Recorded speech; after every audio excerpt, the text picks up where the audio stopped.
Bonjour, je vous propose une analyse sur l'action Orange en unité de temps journalière.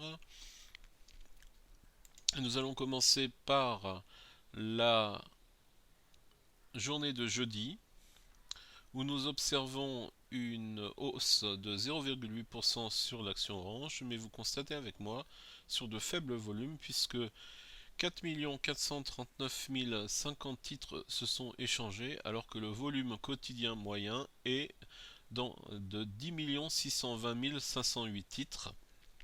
Donc un peu plus de 10 millions de titres s'échangent en moyenne sur Orange. Et là, nous avons eu un peu plus de 4 millions de titres seulement qui ont été échangés.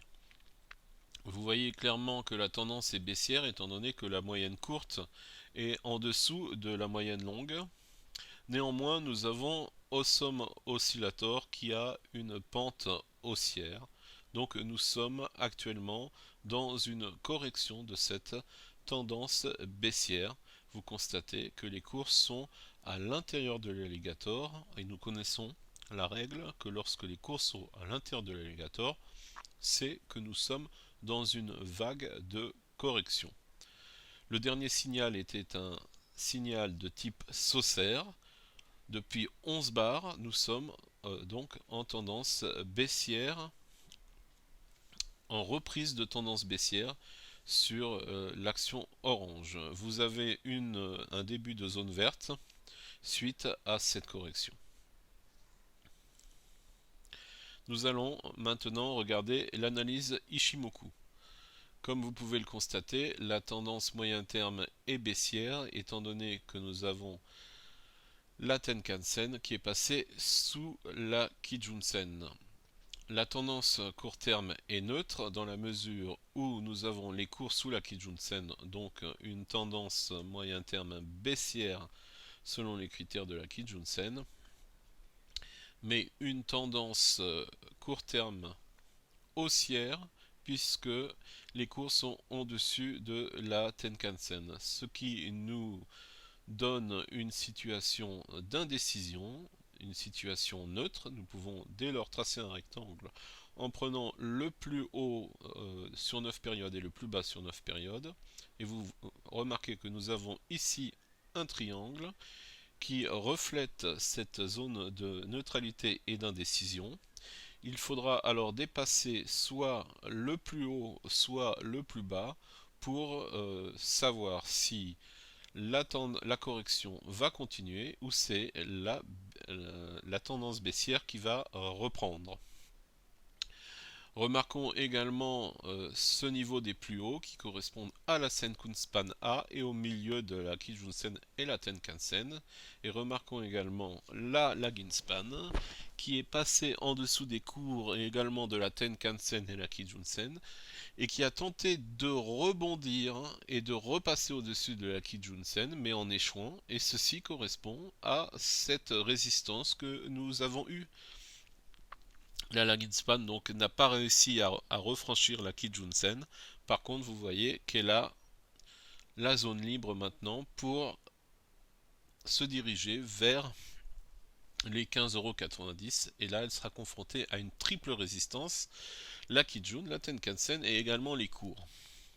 Donc si nous arrivions à franchir cette Senkunspan A, donc ce niveau des 15,23 €, le prochain objectif ça serait notre Kijun-sen ici qui est plate et qui attire les cours à 15,54 €, puis une autre résistance serait les 15,90 € qui correspondent également à la résistance que vous avez du Kumo.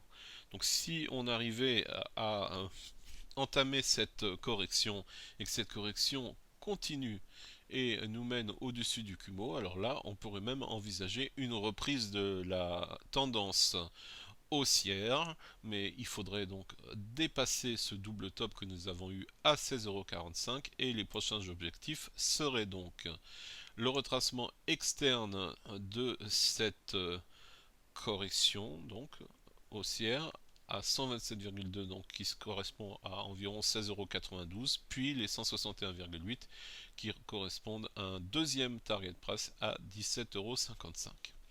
Donc tout ceci dans un scénario haussier.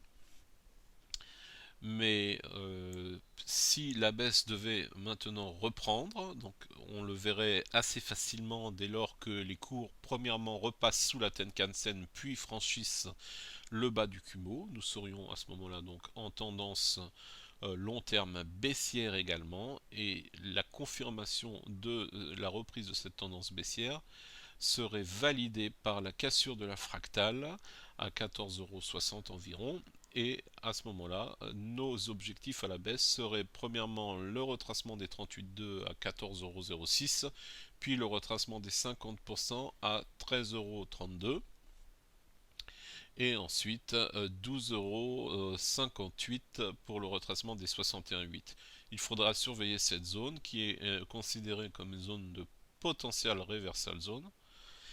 Et ensuite surveiller cette seconde zone qui, plus particulièrement les 78,6 qui pourrait donc représenter un Gartley pattern, et surveiller donc le niveau des 78,6% de retracement pour un retournement de tendance. Voilà, c'est tout pour cette vidéo et cette analyse sur Orange en unité de temps journalière. Je vous remercie.